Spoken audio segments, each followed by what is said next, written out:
I'm here with Mark Paul Buckingham to talk about his journey as a founder and regarding the mental health battles and the burnout he faced during the building of his companies and the failures and mistakes that he went through. So, Mark, can you talk about, let's just start off actually before we start talking about your most recent success. Um, let's talk about your childhood, because that's kind of where you build your resilience, the things that kind of get you through these hard moments. So for you, what was your childhood like that helped you kind of develop the mentality that helped you kind of build your businesses? It's hard to point to one thing because obviously our childhood forms us and sets us on our journey. But I didn't get pocket money unless I earned it. So, and that came from a very young age. There's a picture of me at 8 years old working with my dad as I'm cladding the attic. So I always knew the value of hard work and in order to achieve a goal. So I think that was quite formative in how I grew up. Yeah. And did you have like any sort of inspirations when you were growing up, that kind of helped form these sort of later years? My parents had set up their own company quite young. So I saw that as a route. So for me, it wasn't setting up my own company wasn't something that was going to be scary, or it was just a done thing. So inevitably I got there and I've set up numerous companies along the way. So you were, so when did you kind of first built your first company then? Formal company? Yeah. Or I guess when you're a child, when were your first kind of experiences of entrepreneurial journeys aside from being 8? Well, the parents were very much of the view that I should go to university. So I did that, albeit I had the choice of continuing to travel the world or come and use my brain. So I chose to come and use my brain. But during university, I held 3 jobs. So one of which, snowboard instructor, Pizza Express. I did end up in management there, and also a distributor for winter sports equipment. So I was always doing something, but it was during the second year of university. I set up a landscape gardening company that I would run over summer down in London, employing just a few people, but all good fun. Yeah, no, it's quite incredible. How do you manage to hold 3 jobs at the same time as the intensity of university?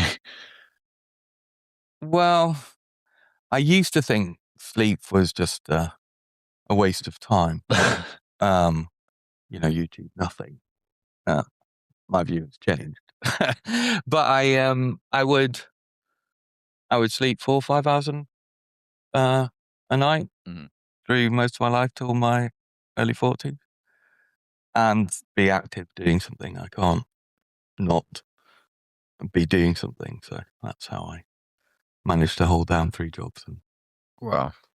And then do you think that's kind of helped you get through these kind of building your various businesses? Was that kind of mentality that you had?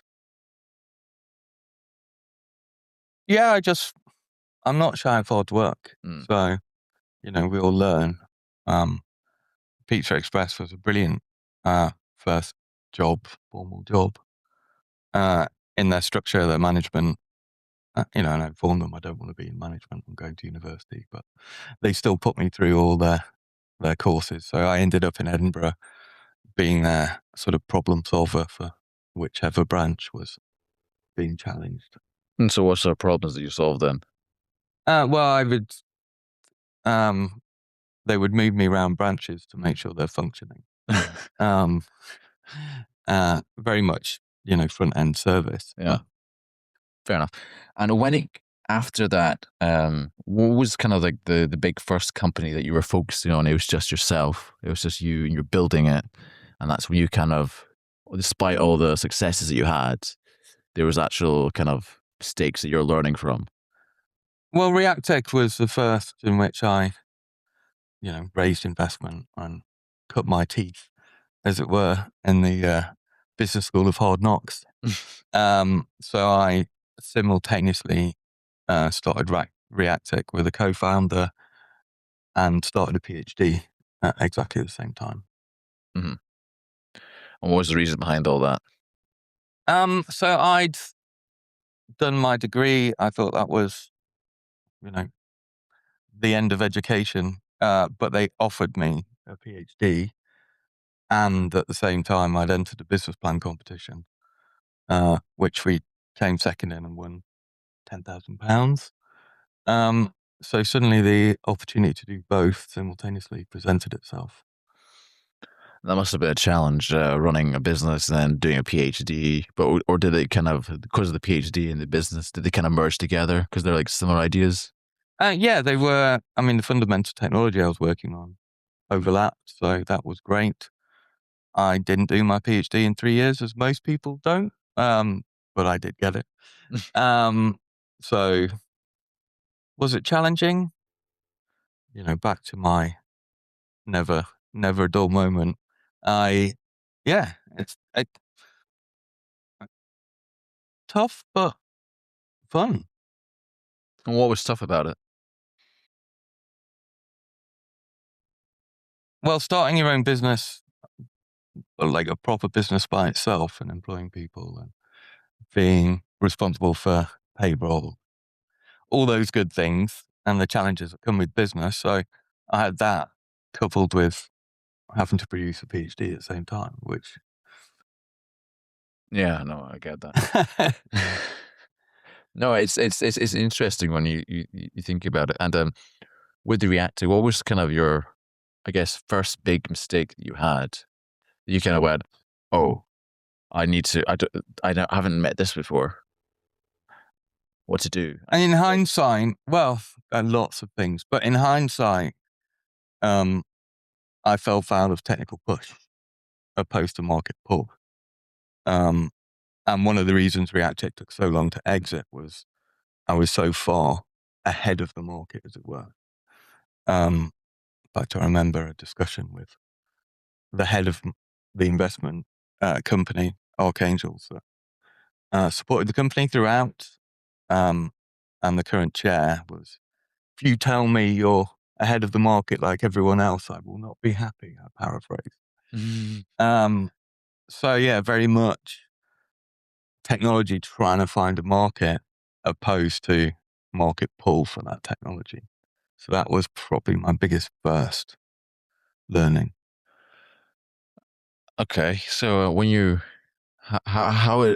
was this technology more advanced than the market then? Explain it. So 2001, I had developed a semi-active damping smart suspension system. Oh yeah, the one. Filed my first patent, but there were two of us in the lab effectively, and not able to commercialize this. That made it to the market in, I think you've seen it first mainstream on Audis in about 2015. So had a patent, global patent, had a technology, no route to market, and it didn't hit market till 2015, at which point the patent had lapsed. So why didn't you renew the patent then? oh, well, patents are a 20-year monopoly that you pay for by geography. And so with no route to market, You can't. It's just a one-way cash. So I developed, so ahead of the market, I developed a CO-active damper using magnetic rheological fluid that I needed to get into automotive and was unable to. So I effectively cut off, there are three parts of technology. I cut off the magnetic rheological bit and then repackaged that and sold that to industry for an immediate market need. Wow. So that was quite a learning curve then to get to there. Yeah, naivety. It's like, this technology is brilliant. It will help all these things, but the market was a long, long way off there. And I guess Do you think, that the market should have been more, I guess, adapted to the fact that you had this advanced technology? It could have changed things faster if they actually took or it's more, you're just too early. You look back in hindsight. I mean, there's so many sort of classic Betamax versus VHS, all of these kind of superior technology, but never made it. No, I was just wildly ahead of the market and commercially unable to get a route to exploit it. So how did you feel? What was kind of going through your mind during this period? Trying to find a resolution. We've got this core technology and understanding, but no way to sell it. Mm. So I then looked for a market driver. I adapted what technology we had, effectively got rid of a third of it. And that's what set Reactec on the route it was on. So Reactec effectively was a data play. So again, 2001 was somewhat ahead of the time. So the first, let's call it 3-4 years, we were trying with the magnetoreligical, then realized that that wasn't going to happen. So then pivoted for data acquisition. So as part of that system, measuring and then recording data was part of it. So it was that data capture bit that I then exploited. But it wasn't until 2017 that Larry Page said, there's an article in The Economist which said data is more valuable than oil, and then suddenly everyone realized it was. But I'd been capturing data since 2004, which would ultimately be valuable. So thankfully the market caught up and I stuck around long enough to so what get the made value you of it. stick around, instead of most founders, you could say might have given up considering they're too ahead in the market. The idea was essentially, you could say, dead in the water for that reason. I'm quite stubborn, belligerent.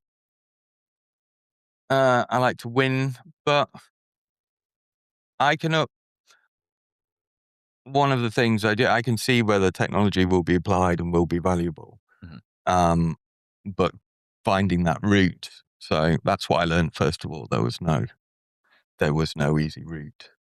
Arguably, I should have, closed it and started again a number of times. But yeah, perseverance is definitely in my makeup. No, I get that. And what do you attribute that perseverance to? Is there kind of a moment in your life that you went that kind of got you through it, or is it going back to childhood? You kind of learned that value of hard work. I mean, I would say that my father was very hard on me in terms of challenging me and ensuring that I really pushed it and I excelled. Fair enough. When I didn't get A grades, he wouldn't speak to me. Yeah. So being driven and achieving was part of my upbringing. Makes sense. And well, it's why you're here today. So yeah, in hindsight, I should have closed it down and started again. But we have this fear of failure, especially in business and in the UK more so. Obviously, the American model is start, fail, start, fail. Yeah. Whereas, so I saw it all through. But I was recently at a tech event last week in Amsterdam, and the VCs actually look for people that have failed and started again as one of their key prerequisites. That's interesting. Which is very interesting. All right. And I guess the idea behind it is that they've learned from the fact that failure is probably your greatest lesson. Yeah, we learn from our mistakes. So, actually, in some phrases, I would say Reactec was obviously bittersweet. If you look at it in a hard light of day, it took me far too many years to get there. And therefore, could that be classed as a failure? Who knows? the fact that you exited, you managed to keep it going, I think speaks volumes more. I think it would be more of a class as a failure if you didn't really, you just kind of killed it, I think, because you've given up on it. You haven't seen it through. Yeah. So one of our biggest challenges, so the key product that took Reactec forward was launched in Q1 2008. So we took electronics kicking and screaming into the construction sector. And I had pre-orders, substantial pre-orders from FTSE 100 companies. We were launching this in Q1 into construction. And for those of you that remember 2008, I was going to say financial crash. it was a financial crash. It was our pre-orders disappeared in a matter of weeks. And I had to make half the staff redundant and go back for investment. Yeah. Challenging. And that was, through none of our doing. Take me through how you felt. Was it, did you have any much mental health issues when that happened, or was it kind of, you didn't really have anything? Oh no, definitely. It definitely had an impact mentally. You've just got to step back from it, remove emotion and go, right, what do we do here? Do we close the door, or what is the bare minimum this organization will run with? So, a lot of people that I'd grown the company with who had been there from the beginning, good friends, colleagues, make them redundant.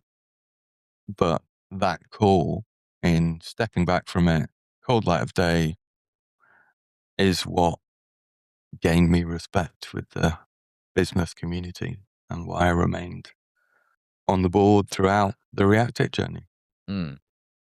You made the hard decisions. Making the hard decisions. And how did you kind of get, what was it kind of like, I guess, how did you kind of get to that stage that you realized you had to take yourself out? How long did it take you to go, right, I need to step back because I'm too involved to kind of make this decision to not have to do this to save the business? For me, it was obvious. Yeah. Like it was just snapped. Yeah. Just like this company hits a wall. If, the market has turned on its head, the world had turned on its head, financial crash. Did we have something of value that would help people that had a market? Yes. But could we survive on the cash we had without sales? No. So what is the absolute bare minimum we could operate on? And that's what we did. Yeah. As in, during this journey, what other sort of hard decisions, or I guess failures you would count as failures that actually were valuable lessons that kind of for your next business that you're planning or doing, you learned to take on with you? Well, you've got to act fast and do it once, and procrastination will kill a company. The classic adage, cash is king, is you learn that quite quickly. So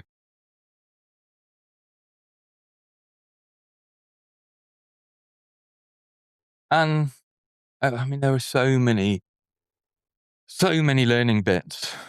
Pick the right people, recruit slowly, pick the right people, opposed to getting the wrong people quickly and then having to. Did you do that? Get the wrong people quickly? Yeah. And then you need people to exit an organization, which under employment law has its own challenges. So there's, lots and lots of lessons. It would be hard to sort of list them all, but first one, market pull. Top 5 then. Well, market pull, obviously not technology push, but this is why I'm so excited to be at this time in history, because technology is changing the world and the speed is insane. So you can now have exciting ideas and people might take the risk on it now than before. The market has joined where I wanted to be for a long time. Just taking 24 years. Yeah. But, I do digital twins day in, day out.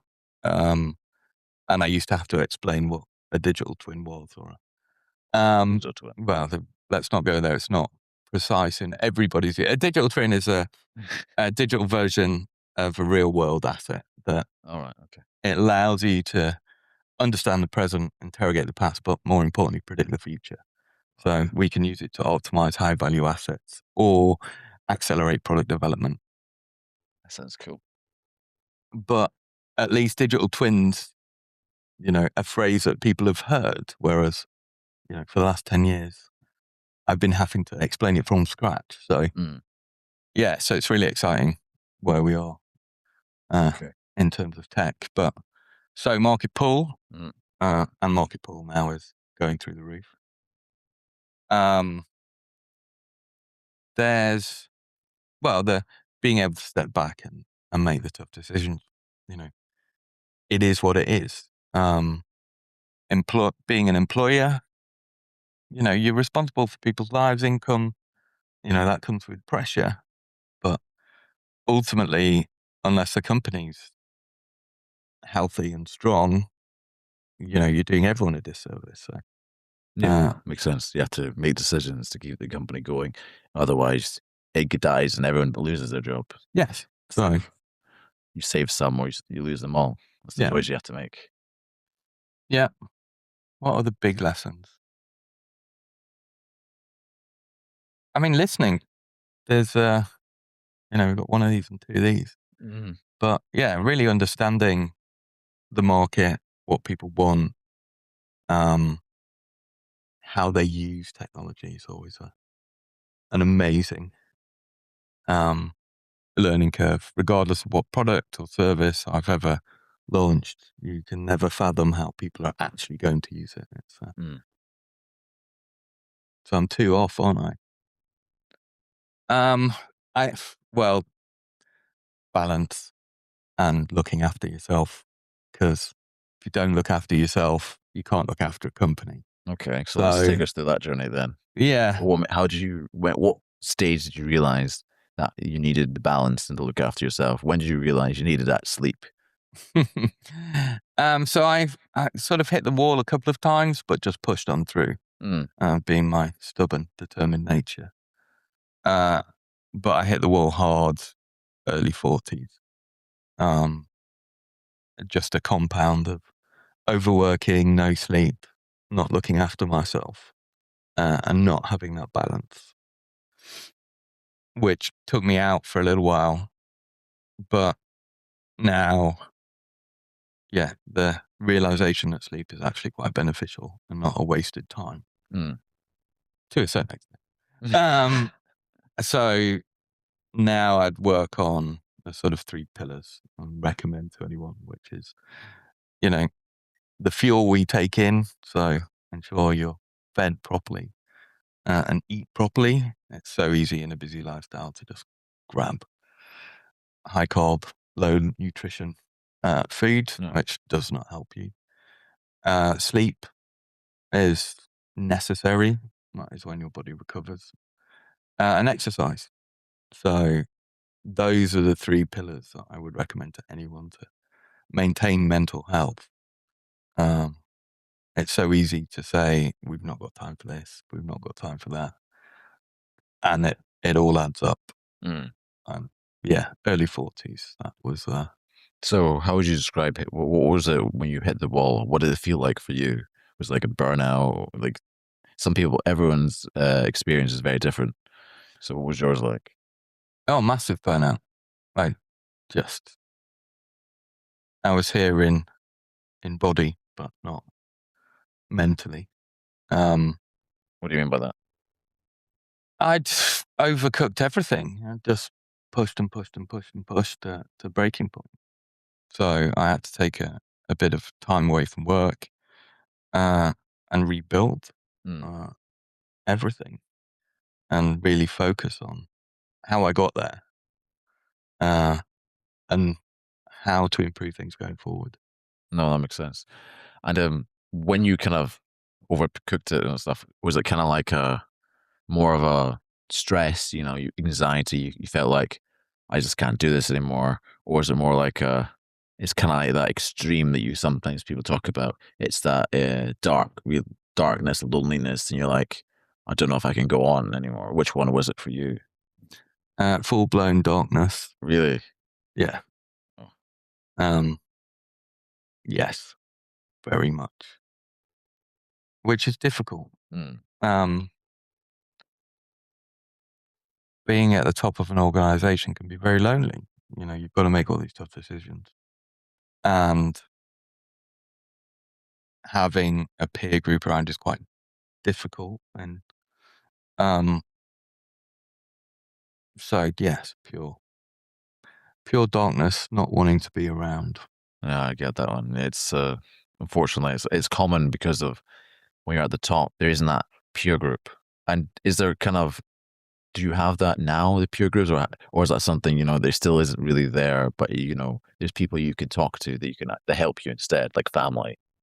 Yeah, I've tried to. No, I do. I have people I can discuss all my woes with, other than just putting it all on my beloved wife.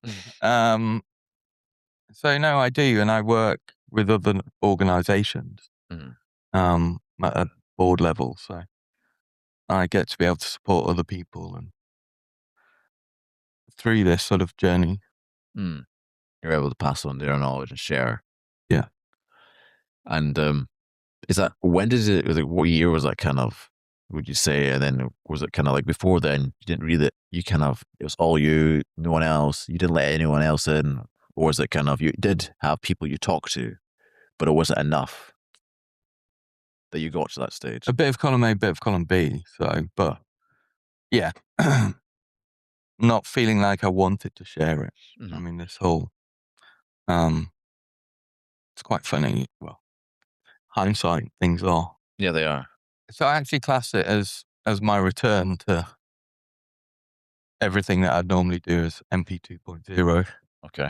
So I did a lot of work, but the point I was about to make was, actually opening up and talking to people is something that's, wasn't in my nature. It wasn't what I'd been brought up with. So you just keep calm and carry on in the traditional stiff upper lip British approach. And if you'd have said to me, go into a mental health group and sharing, I would have laughed you out of the room. Also, things like yoga, I would laugh at that, saying that's extreme stretching. Whereas now, and both of which I've done or continue to do with yoga, are amazing. And I literally would have thought it preposterous that I would go to a group and share thoughts and things with strangers about mental health. It rebuilt me, and MP 2.0 was very much stronger than MP 1.0. And when it comes to this talking, do you feel like it's partially related to the fact of in British culture you don't talk, and it's kind of the upbringing, and then it goes to that thing of that's fear of failure, fear of risk, fear of if you make this decision or talk about it, it makes it look like you're weak. Absolutely, the classic softer mental health stigma, which surrounds mental health. Things have changed recently, as people are starting to openly talk about mental health and the challenges. So it would be, I was brought up where it's considered to be a sign of weakness, and really understanding yourself, keeping yourself both mentally and physically healthy, you're going to deliver more, and owning up to the point at which you need help. With my current team, I like quotes at the beginning of a presentation just to get people thinking. And I have, rules within an organization which ultimately stem from my early days at Pizza Express. But people holding their hands up to saying, I don't know, or I've done something wrong, I respect massively. We're all human, we make mistakes. And one of the quotes I actually gave to my team was, walked into this room just there. My wife was watching TV with my son. They were watching Ugly Betty. And it's a strong one to ask for help. And I really like that. So I actually gave that to my team. So acknowledging when you're challenged, when you've got problems, rather than just covering them up, hold your hands up and ask for help. It's a strong one to do that. Yeah, and I think part of the reason is there's that difficulty is because some cultures or some workplaces don't have that culture. You can just openly talk about it.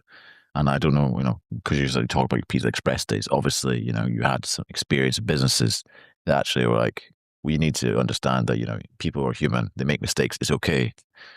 I think in some cultures, some workplaces, it can be, that's a mistake. You can make it, but you shouldn't really make it. Well, I wouldn't. I mean, Pizza Express was very rule based, which made the whole system work and grow, and it's still here and very successful. Some very interesting little rules, in terms of prioritization, so on and so forth, but not necessarily at that stage. I started that when I was 16. Mental health wasn't that. It was get on with the job, do it, or go find another job. Yeah. But one thing, having burnt out, I don't want to make anyone else do that. Which is challenging in startups and scale-ups is it's one of the challenges. Because there are always too many jobs and not enough time. But something that I'm acutely aware of. That's ensuring that people are happy, and mentally sound. And how do you manage that now after learning it? Well, being acutely aware of it, it's very hard to sort of maintain, but having a very open sort of policies and, I'm open about my mental health to my team. I'm ADHD. Everyone's aware of this, and I talk about it so that we work in an environment where you can raise these things. And again, an environment where you can hold your hands up and say, I'm struggling. Because then you can find a solution together. Yeah. It's interesting when and it kind of goes back to that point of, appearing weak or being weak. But the reality is, what you're saying is it's probably the greatest strength. Is if you can own it, you can actually work on it instead of suffer in silence and then mistakes happen. Absolutely. And that happened much during your business when you're doing it by yourself before your realization of becoming Mark 2.0. MP 2.0. So,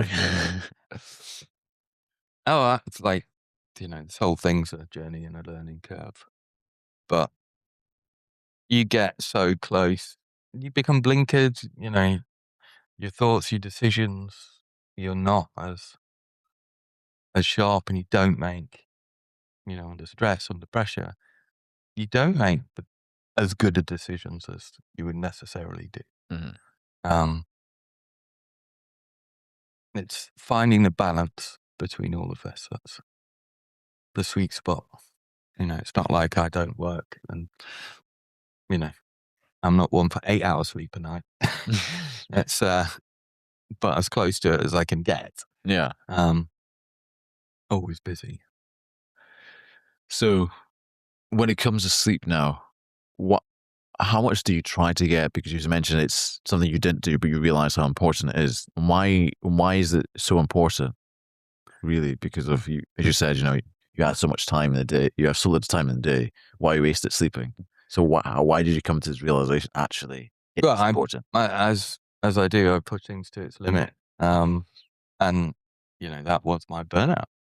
It was one of the core factors. So, now my 3 pillars are good food, in terms of and actually eating.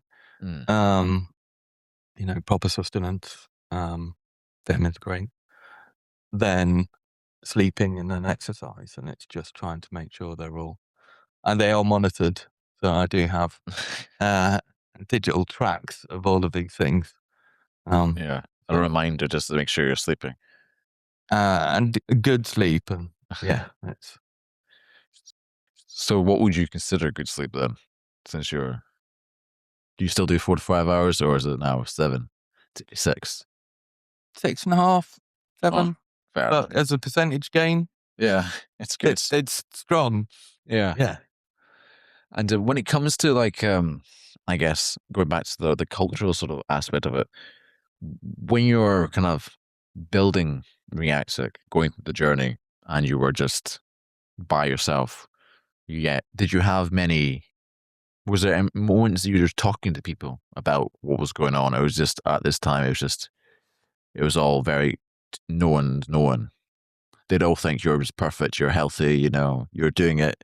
You managed to just make it this brilliant facade that you're as brilliant, happy Larry doing the job, but no one realized what's happening behind the scenes.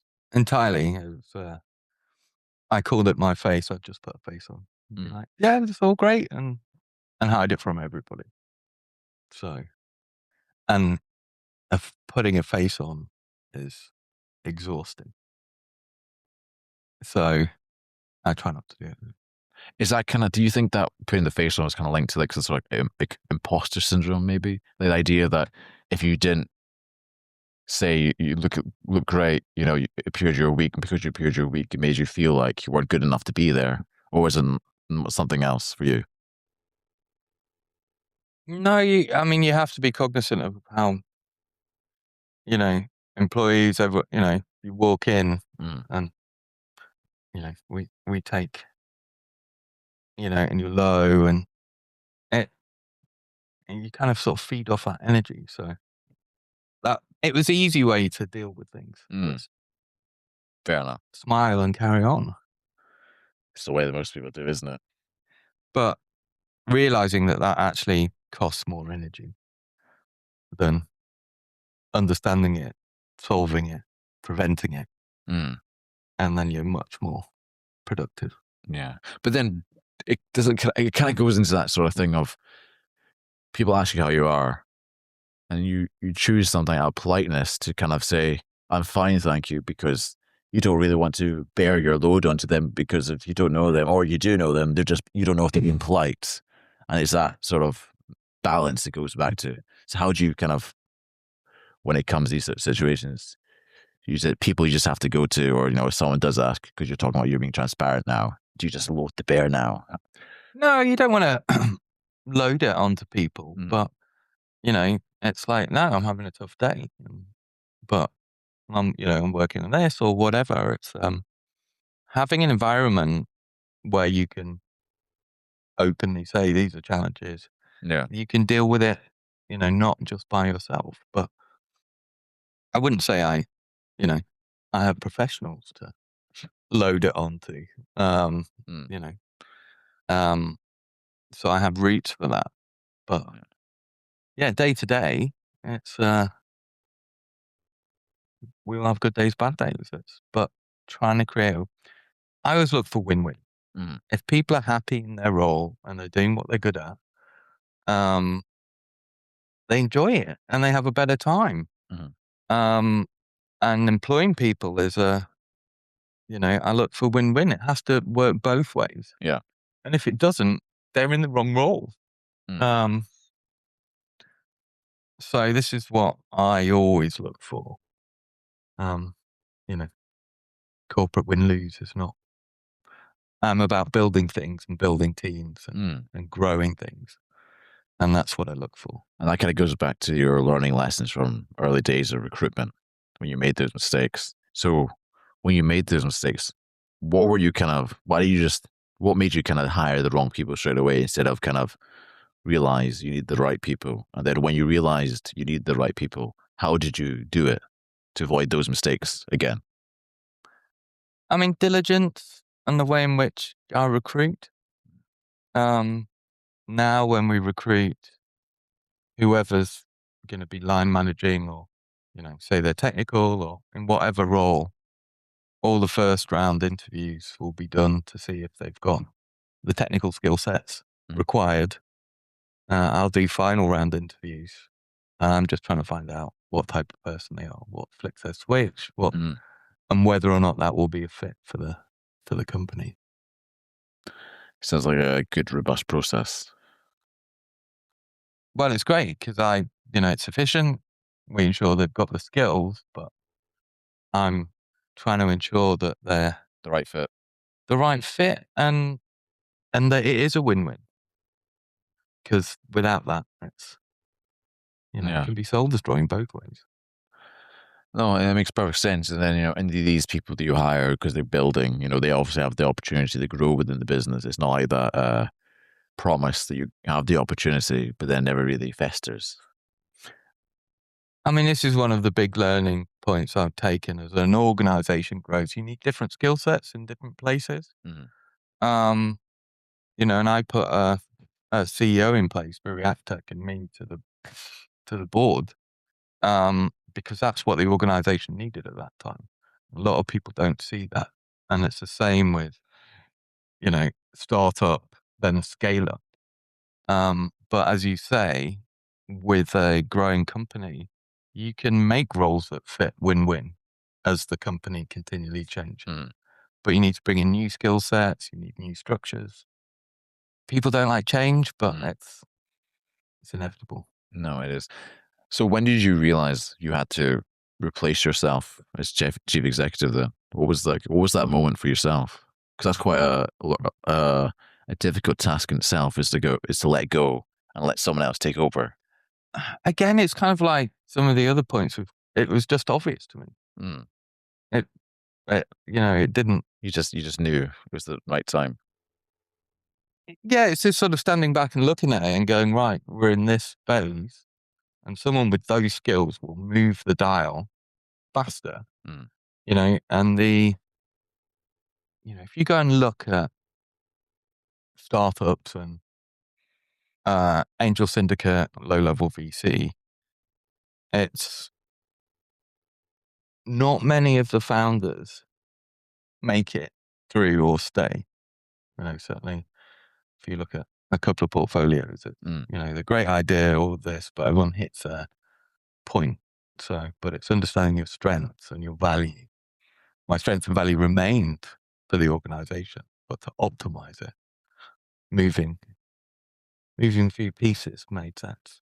Yeah. So when it kind of came to getting to the exit, and you're in this, I guess you were a non-executive director, or you were an executive director at this point? No, non-executive. So you're a non-executive director. What kind of made it come about, the decision to sell? Was it your decision, or was it the chief executive? How did that kind of come about? Oh, well, we'd been supported by angel investors, and they do it for an exit. Yeah. And archangels were, I was going to say, horrendously patient.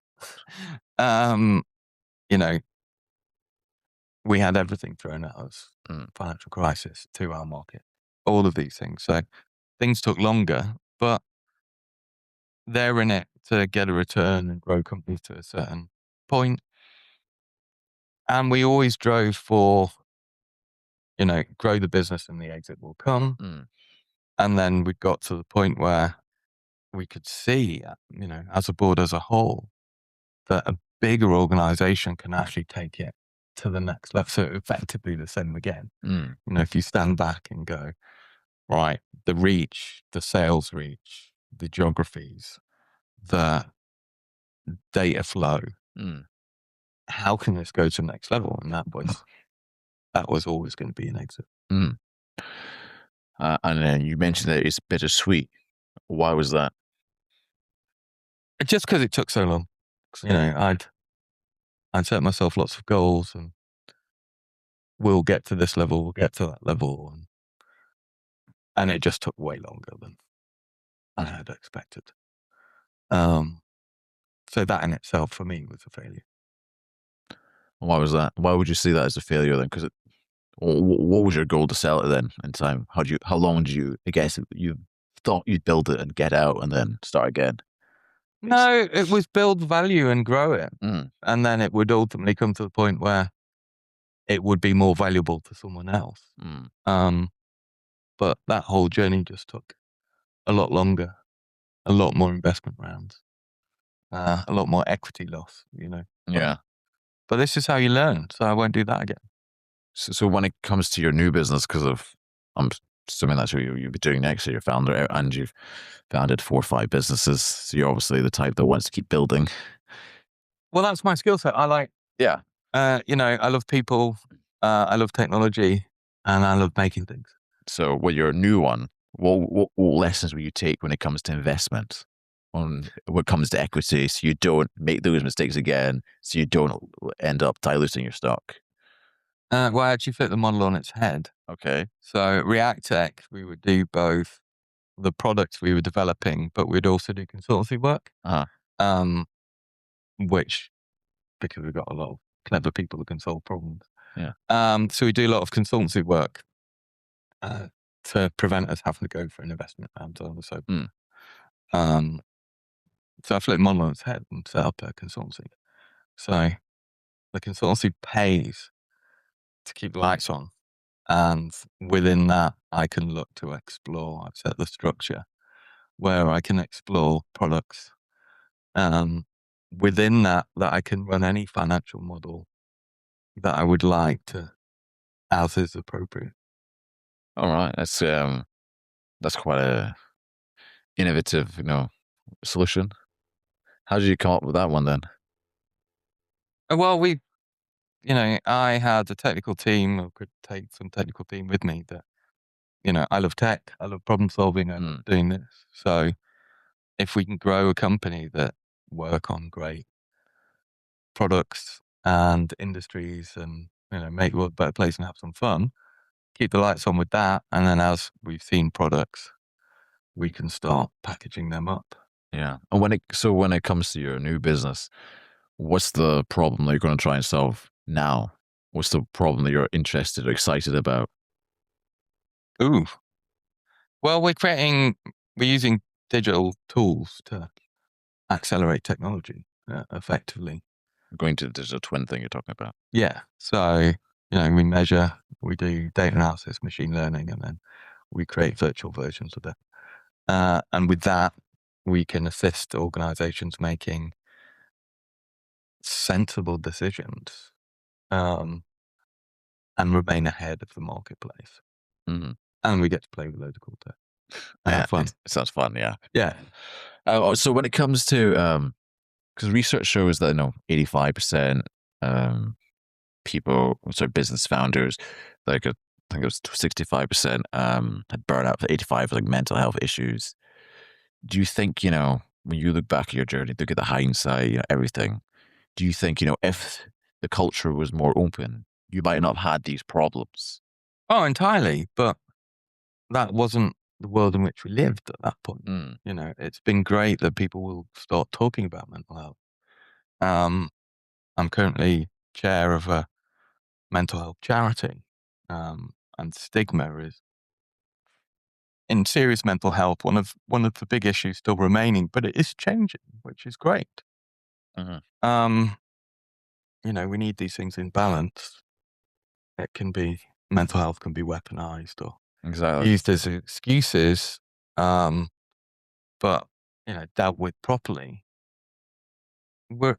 It's the win-win bit. It's like, if my team are better, and their mental health is better, they're going to do better in Excel, and we're going to do better in Excel. So Yeah. it's obvious when you look at it like that. It's obvious, but it wasn't obvious until your 40s, I guess, because you didn't have Until that. I learned the hard way. Yeah. Yeah, entirely. So, hitting wall hard. Yeah. So when I guess, do you ever kind of, yes, there's a horrible period probably, but do you ever kind of feel thankful that you hit that wall so you could become MP 2.0? Or do you kind of think, well, I should have realized sooner? Good question. I mean, hindsight's 2020. That's the genius about it. But I wouldn't have learnt those lessons had I not hit the wall so hard. It's, and I wouldn't have worked so hard to get back and improve. Until you experience something, it's hard to empathize with it or truly understand it. So, yeah, I think you've got to be thankful of all your experiences that get you to where you are. But for me, it's always about trying to improve things and build things and, doing the hard graft to make it better. Yeah. And what do you think, I guess, when you look at, like, say, the UK culture, UK workplace, or education system, what do you think kind of needs to be put into place to kind of start encouraging these conversations? So businesses, founders, entrepreneurs, the ones just starting out, they don't have that fear of failure, that fear of risk, it's more open because it's still in the business sort of society, it's still very all closed behind doors. You don't have these conversations unless you know the right people. Well, seeing my eldest go to secondary school was actually quite an eye-opener, where you walk into a lot of secondary schools across Scotland and they've got neurodiversity walls and it's in, they're celebrating, I'm dyslexic. Well, so Richard Branson's on the wall, he's dyslexic, Elon Musk, whatever you think about him, ADHD. We need this diversity and neurodiversity to achieve. So it's great that it's being brought in at that sort of level and understanding. So I think, in terms of the education system, or certainly what I've exposed, there's been a big move to it. In the workplace culture now, it's relatively new. There's a lot of employment law is as it is, certainly in the UK. I'd argue the pendulum's very much in the employee section. It swings back and forwards, but I've seen mental health being used as a, weaponized a tool or excuses. As with anything, it can be. So, but hopefully I don't surround myself with people that would do that. So it's always going to be learning, but it's, I think, just, happy win-win. UK's been a bit slow to take up on it. I think if you look at, Europe are very much working the time period and then I'm going to leave work to go home to spend time with my family, and everyone supports that. Whereas the UK, quite often we can stuck on, it's a bums on seat competition where people will sit at a desk regardless of output. So there are some things there, but it's certainly my experience from and time in Europe. There's a lot more mental health and societal drive than I'm currently witnessing in the UK. So what could we learn from Europe then to kind of make things better, especially in the workplace? That's startups. Well, here, if you leave on time and say, you leave, I'm going to go home and spend some quality time with my family. People are like, but there's that thing, whereas it's celebrated over there. It's like, great. No, that is actually going to restore you. Yeah. So it's that transition. Does that make sense? Yeah. It's that wanting to, I guess, have that work-place balance, as they call it, instead of having kind of stigmatized around it. Yeah, and we're seeing much more of it. A lot of companies I work with, a lot of people I work with are running 4-day weeks, and they're like, I work 4 days. And there's been lots of studies saying that's actually more productive.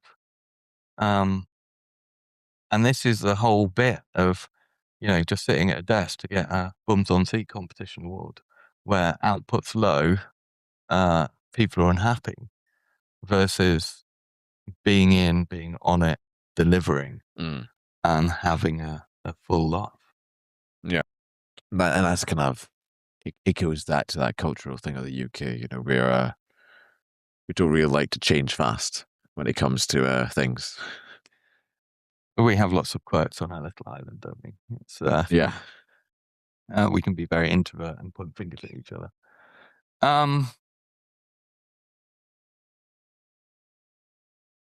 But it has been changing. Mm. You know, you'll see lots. There's been a whole heap. You know, politics is something you shouldn't really drift into. You know, but saying it's, you know, governments have said it's too easy to get signed off with mental health and so on and all of this, and the NHS is struggling with demand. You know, especially working with the mental health charity, they've seen a tidal wave of, now that the stigma's been broken, of people going to them with mental health issues. Mm. So that whole bit and learning is relatively new. I guess kind of goes back to that. How do we as a country face that stigma instead of criticize it, you know, or make it work? Well, you've got to talk about it, right? Exactly. You've got to, and you've got to own it. Mm. It's, you know, if I sleep and I eat well and I exercise, I'm more productive. And mentally, I'm in a much better place. Mm. Why don't you want to be your best? Yeah. No, it makes perfect sense. A big mistake. I mean, putting my face on would be a big mistake. You know, I'm not sort of religious or anything, but energy, Mm. you know, something we can't create, we just move it around. Very much a scientist, technologist. Yeah. Named my sons after engineering heroes. But we've only got so much energy. Mm. And I realized that putting a face on was actually very consuming. Whereas if I don't put a face on and I talk about stuff, I've got way more energy. You know, it's Okay. Can you walk me through an example? Just explain. well, it's tiring being fake, right? Yeah. You know, and my mask or face, as it were, it's super tiring. Honesty has always been the best policy. The only thing I was hiding was I was not in the best of places, Mm. but that's what was expected at the time. Whereas now, yeah, you know, have a bad day, have a good day, fine, own it, but try and improve it. Mm. You say you like quotes. So what's your favorite one to as you talk about when you kind of on this subject? Which one do you kind of refer to that kind of keeps you going through when it gets hard? You're going, all right, let's think, and that's the quote that you kind of refer to each time. What's your favorite? Oh God, I don't like. I've got so many. I would start a presentation. We have our team presentation monthly, and I'll start and finish with one. You know, there's a lot. There's, you know, Einstein's classic, doing the same thing. Madness being doing the same thing and expecting a different outcome. Mm. You know, that's step back, have a look at it. And I recently quoted one from Wrexham, where they were saying it's in the massive success of the annual workshop program. I'm not big on football, but the team and what they've achieved and what they've done societally in that has been amazing. Mm. And there was a part in there where they were realizing that some of the people that got them so far to where they are aren't the people that are going to take them on further. And it was me recognizing that, you know, about myself and about the wider team, that is probably one of the most, you know, one of the really strong lessons. So I don't have the exact quote, but favorite quote. Ooh. I mean, I've already used Ugly Betty, which was amazing. I think it's me realizing that, as I'd said, is I would laugh at yoga and call it extreme stretching. And now I fully support it. I can go snowboarding like I did as a teenager, and then the next day I'm not aching. It's tremendous, and that, for me, nature is one of my big strengths. It's, you're on top of the mountain, it's downhill all the way. That's what a good one is. How do you manage your schedule, growing a business, and then fitting in sleep, the good food, and then the exercise? And how do you ensure your priorities? Yes, you have the watch, you have the gadgets, but how do you go, right, I need to do this, I need to do my exercise, I can't be bothered doing it, but I need to do it? If you ask my wife, she'd say, because she tells me to. And it wanes. It does. Mhm. You have super busy periods and not busy periods. But for me, actually cooking is one of the things I enjoy. Like, I like making a meal, sitting down with people and eating at a table. And Oh yeah, it's my way of showing that I care, or one of the ways. So I always cook from scratch. Everything, I know exactly what I'm eating, what my kids are eating. And I think that's really valuable. And I'm fortunate that I can do that. Mhm. But I do make time for that. Trying to make time for me is probably the most challenging one. Okay. But fishing is my escape. I'll put on a waterproof baby grow, waders, jump in a big puddle and wave a stick about, and ospreys will show me how to really fish. Or spinning, in a canal. It's learning a lot, and immersing myself in nature is my soothing. So Mm. I did an investment. I actually closed an investment round for Reactec. We have to do a board meeting whilst in the middle of the day. It'd all been prepped. You have to do the board to make it go through. But Yeah. I closed an investment round from the middle of the River Tay. So you've got to make the time, is the answer. Is and you have to Go fishing in the River Tay. well, you need to find whatever it is that that restores you. Mm. You've got to find time for that, because without it, and recently I've been very busy, flying around a lot, all of this, so it makes it more difficult to eat properly and exercise and Yeah. have time. And my good lady wife reminded me, and all my devices remind me quite how high my stress levels are. So yeah, various inputs, but try and listen to your body. That's something I would totally ignore, regardless of my physical tiredness, anything. Just push on, push on, push on. But yeah, from time to time, you've got to check in. And then I guess your issue wasn't the fact that you could make the big decisions easily. It was probably the fact you weren't willing to check in on yourself. The sounds of it, you weren't. You could take the step out on the business, but when it came to yourself, you couldn't take that big step. Entirely blind to it until it was too late. No, I guess you get to that stage, you're kind of potentially you could be going back into that because of you're flying a lot. You have all the devices, but how do you kind of, with all the flying, ensure you're going right? Okay, I need to do this, but make myself the priority. Yeah. It's hard. It is really hard. And I do, I'm a father, so, kids come first, and it's, you fit a lot into a day, right? But cook dinner, kids, sort the kids out, have a little time. You can grab a couple of hours in the office again, late night, and then, when everyone's just gone to bed, then, yeah, it's finding time and setting it apart, actually.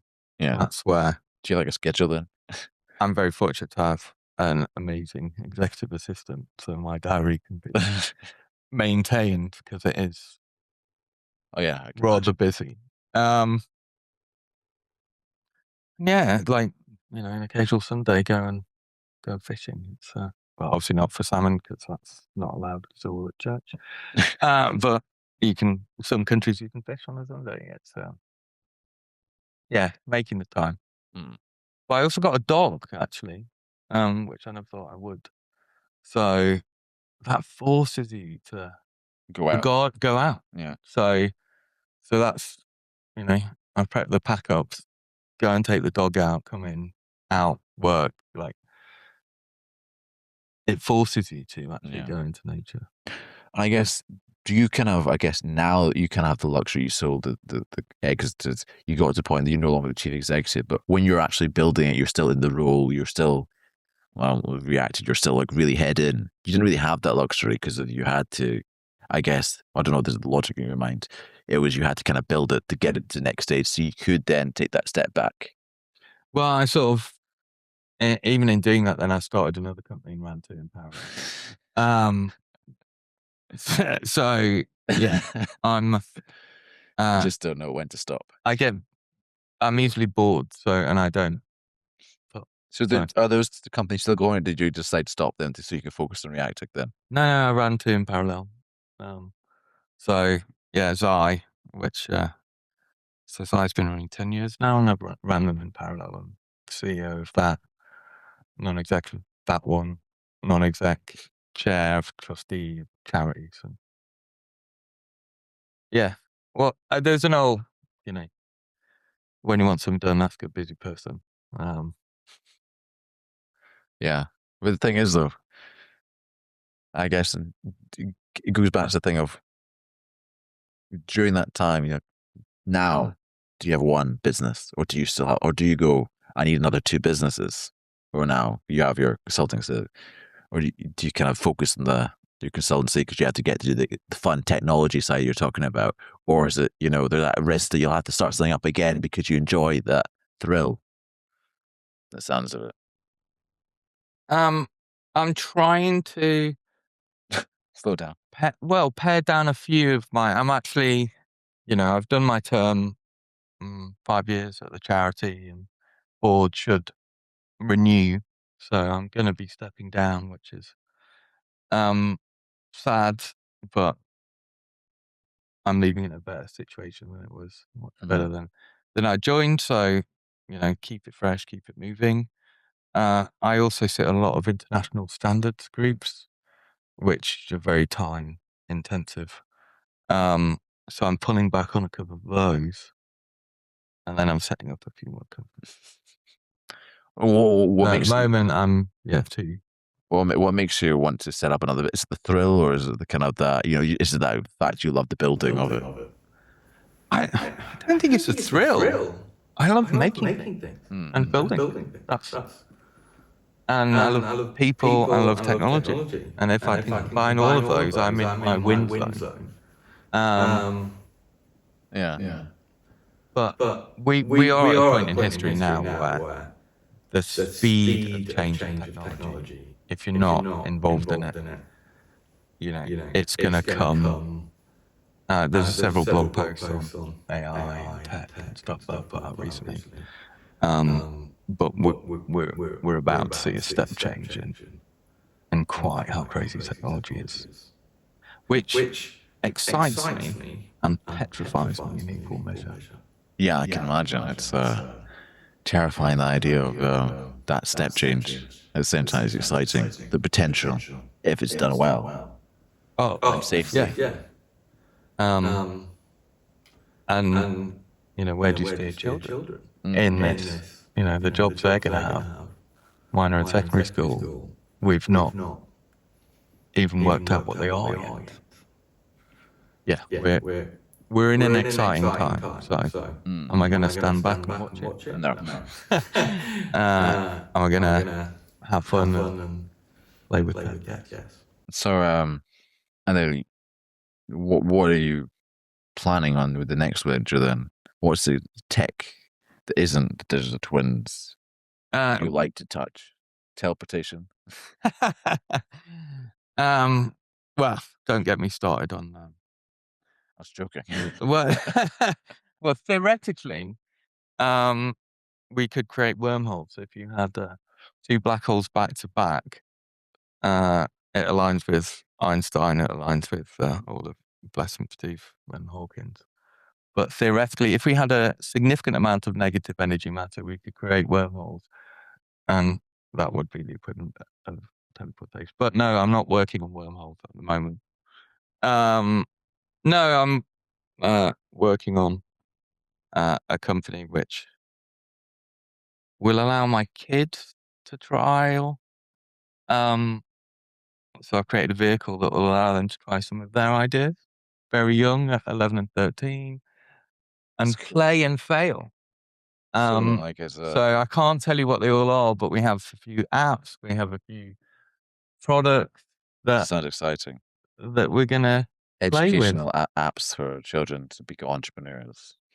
Well, a platform to allow kids to fail early, Yeah, and have a go, and learn some of the skills that I've learned in a here's a couple of £100, see what you can do with it. So yeah. No, that's one of the things that reports keep suggesting is that we have this. The education needs to change. People look to Estonia is the one because they've changed their educational system to reflect the fact, more to make it more entrepreneurial focused, so they can understand the fact of what they're doing, so they can build their next unicorns because they have like 10, and they have the e-visa, which has let them generate billions of pounds. I don't know what the money is actually there, but billions essentially is what I've been told. Yeah, no, it is amazing, and this is the landscape we sit in. Like stuff is changing. It's changing fast, and it's changing at a scale we've never seen on this planet. But we can't. I talked about the celebrating neurodiversity and stuff. You need, on any board, on any corporate level, you need all those bits, and pull the best of them to grow it and go forward. But why would you, for me, understanding computing and technology, so being able to code, is much more valuable than having a second language. So why isn't the education system empowering kids to do this? Yeah, it makes sense considering the way the future's going. I have a debate with, so my kids are 11 and 13. Isaac after Newton. Figured. Enzo after Ferrari. Not the one I guess. No, I was thinking Albert actually. So, but it's like, where do you steer them? They're 11 and 13. The world's changing, and do they go to higher education? Do they just start up a company? What jobs are going to disappear? And we're seeing it with AI in terms of, everyone was like, oh my God, robots are going to be here and take out a lot of physical jobs. It's happened to a certain extent, automotive, all of that, but not widely. And everyone's like, oh, driverless cars are going to be here, taxi drivers, lorry drivers, all gone. No, not yet. The people are the barrier, the views on this, not the technology. But if you look at accountancy firms, legal firms, financial organizations, and you've got that first level that would normally come straight out of university and then right up to the directors. These three bottom layers are about to disappear. So they're calling it the sort of double diamond. But so to get into one of those professions, there are going to be less jobs in them, and it's going to be harder. So where do you steer your kids? Do you say, right, you've now got to be just the best in that and focus on that? Or the flip side of it, do you say, be totally human and wrong and put it on YouTube? And, we can't recreate being incorrect like a human with computing. We won't be able to do that because they think differently. So, so it's like, go and be really good at what you enjoy, or just be human, be totally wrong and tell the world about it. So, where do you think? But the jobs aren't going to be the same. the jobs my kids are going to see are going to be entirely different, and the landscape is going to be wildly different. Is that a stress for you then? Or is that just And well, as a parent, you want the best for them, but like I say, equal measures. Mm. But I don't necessarily see them going through higher education. You've got to learn early, you've got to make mistakes, and that's what I'm trying to Makes sense. No, because let them do now. you try to, And they earn pocket money as well, just like I did for doing tasks and jobs. And that's the way I earn pocket money. It Yeah. was, £5 a week for doing the tasks. but they learn skills, like they work on Yeah, exactly. things with me, and You learn the skills, you know what you're doing, give you the perseverance and the. they recently were in Scouts and they were doing a DIY night, and they both came back going, DIY, putting a screw in and out of a piece of wood. It was ridiculous. It's like, they've been able to do that since they were like 4. Yeah, that makes sense. And I guess, you're using your learning to kind of give your children the best upbringing so they can go into entrepreneurial pursuit if they wanted to, and so they can build their own business. So they learn the lessons you've learned, but they'll still make mistakes. Oh, totally. And that's how they will actually learn, and in this one here, we're trying to say, I learned by my mistakes, and hopefully at least pre-warn some people to Yeah, exactly. not burn out. But it's much harder to make those learnings without the sort of massive events that sort of trigger them. So, I'll tell the kids what to do, and obviously they don't listen to me at all, and then we'll learn that. But I like to let them fail. Actually, I do put them in situations where safe, but You're teaching them. but yeah, because that's how they learn. Yeah. It's getting an environment where you can fail, where you can hold your hands up and ask for help. That is what I try and achieve. No, it sounds like a really good way of doing it, actually. I like that. And we build like electric vehicles together and things. So that's electric vehicles. That's very exciting. I wish I could do that. Well, we built a Lamborghini, and then we built a Ferrari F1 car using e-bike parts. You're talking like an actual or like a small version. I could sit in it.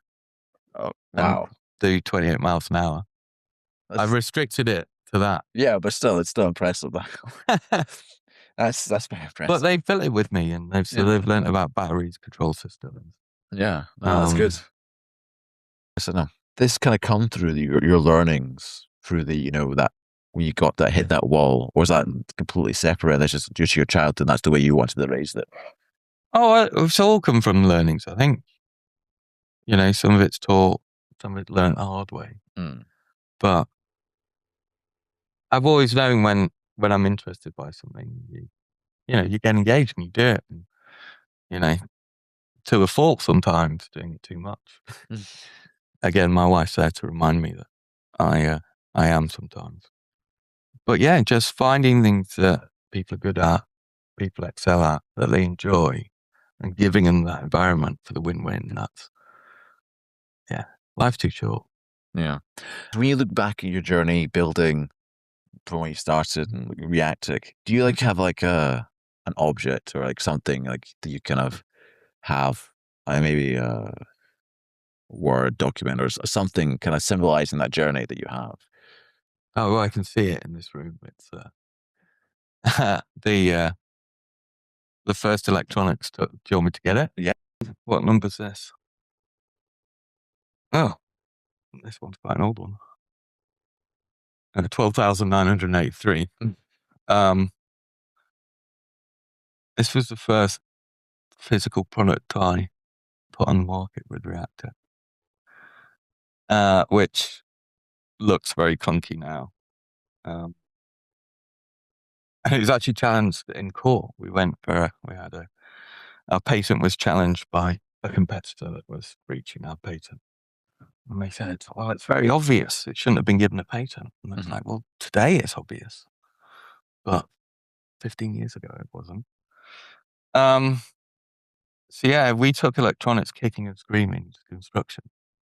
So other than the Braun toothbrush, this was the first remote non-contact wireless charging. It was the first non-contact wireless charging with communications and not filing a patent on that. It is a bit annoying. Yeah. That's a lesson there. So I... That is a big mistake. Well, I've got another. That's understanding your value and your intellectual property, and is a big one. You know, all those power tools where they've got an isolated handle, like a sprung handle? Yes. I designed that in a competition for Black & Decker, but to enter competition, you had to give your IP away. Yeah, I designed that. This one, wireless comms, electronics. So this was the first product from Reactec, but basically this told individuals, it stopped them from getting hand-on vibration, so actually white finger. But weirdly, at that stage, they didn't know how many people were on a site, really. They didn't know how many tools were on a site. And it was gathering the data, so it would give you all of that and protect the workforce. So this ultimately became a wearable. But yeah, I should have had a patent on wireless comms and power, which you now see everywhere. And a few other things. So I've always been a little bit ahead. Did you ever consider create a mobile then? Create a mobile phone? Yeah. No. I mean, effectively, we deployed a lot of the tech, but wireless charging is everywhere now. 2008, wireless charging, wireless comms. Same year that the first iPhone was put out. Should I have patented that? Yeah. No, yeah. So, a lot of learning. Yeah, I guess... does that kind of go back to the thing of 2001? You had your technology, but there wasn't market pool, so you're kind of thinking... I was pushing cool tech, but I was so far ahead. It goes back to that thing of I'm pushing cool tech. It's too far ahead. I put a patent in. What will it go? Will I have to wait 10 years and it expires? It's like that sort of thing you probably had. Yeah. I don't know. Or was it? But, well, sticking to your beliefs, keeping going, definitely. But trying to find that sweet spot. I had a great meeting yesterday with an amazing person that's doing another startup, and we're looking to see its collaborations and all of this good stuff. But he was describing it in a surfing metaphor, in that you need to wait until the waves are exactly at the right point in order that you can get there. Otherwise, if you go too soon, you don't catch a wave, which is where I've been playing for a long time. Or if you go too late, you'll get... So when did you design the Black & Decker one then? 2003. 2003. And now you see it across the whole place. What made you designed semi-active suspension. What made you enter that competition, despite the fact you had your own business, so you could have done it for yourself? Well, I was trying to have the business engage. The learnings. You can invest and spend your own money and spend investors' money and do things, but it's understanding the marketplace. So that we won the UK round, we won the European round, and then we won the global round of what is the best solution for them to reduce. At the same time, I was like, well, should we measure it? Because that was my suspension system if I got rid of the actual suspension. So I made this. From that to wearable that links with everything, gets data. So is it now like a watch now? Yeah. I vaguely remember the watch. That's what I was wondering. Yeah. If it was a watch or a real person, I wasn't sure. I was good. But same principles. Ironically, that's got loads and loads of MEMS sensors in it, and it would have to do loads of clever things Whereas now I can get one sensor that does that. Yeah. Then yeah. So what makes you? I guess what makes you keep it that you instead of some people that materialism they just chuck it. It's my journey. I've gone on with it. What's the thing that makes you go like I need to have this so I can look back at the building? Oh, this. What memory do you have? It goes back to spark. Well, I just thought I should have one, and it sits on my shelf, gathering dust. But one thing I've not done is sort of value my successes. I have a very high bar for myself. Mm. We talked about bittersweet, so I'm very driven. Yeah. So, and I don't apply that to other people, but for me, I'm very tough on myself. I think most people are very tough on themselves, and I think that's something we should try to be less tough on because that's where we can. Well, I've done lots of courses on self-compassion. So I've moved the dial a little bit, but It's not enough. I set the bar high for myself. You need to have a high bar still. But it's good. Like, tech, the innards of this and the technology in that is now infinitely cheaper, infinitely better, and we can do loads more fun stuff. Mm. I can build an electric car out of bits and bobs, but hardly anything. All right, okay. And it costs so much to buy. I mean, there are costs, but the first two we made from broken hoverboards. So we got those for free. The control units are less than £6. The pedal is £3. The battery was the most expensive bit, and that was like 40 quid. And we converted an all pedal go-kart. Yeah. Like, that wasn't available when I was a kid. No. I had a push car. I think most people still did. I had a push car. Yeah. Yeah. To twist it. Oh, yeah. It's very If you twist? Yeah. I twist it. Yeah, it just pops off. So how does it it's not charged, is that why it's not working? Oh yeah, it needs charge. So it sits on a base station where it's wirelessly charged. Mm-hmm. So the big driver was, will people use it? Yeah. So it had to be super simple. So they literally swipe a card, there's you, and you can just throw it and take it off. And every time it does that, it has a handshake and goes, hello, what tool are you? What's your number? Who am I working for? Measure, go, collates all that data and then puts it into a base station and then relates that back to a bigger piece. And I was doing this in 2008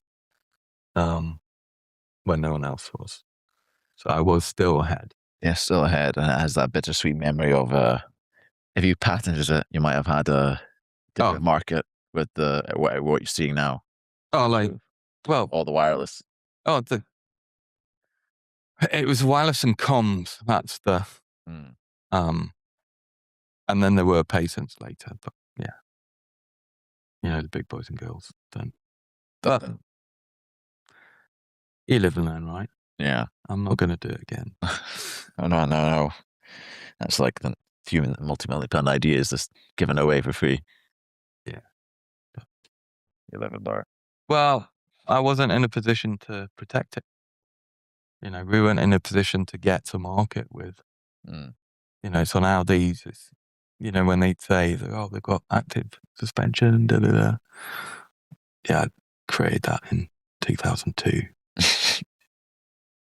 But could I get into the right people, enough money to protect it against some of the biggest companies in the world for automotive? On my first startup? No. Could I do it now? Yeah.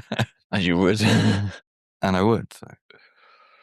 Yeah. Well, thank you for taking time to speak to me. And no, it's been really, really good and really insightful. Well, hopefully people will listen to all these podcasts and just keep the pillars up. It's so easy to drop one or two but you just check in from time to time and Mm. see how you do. Thank you. This is the Burnout Files. Thank you for watching.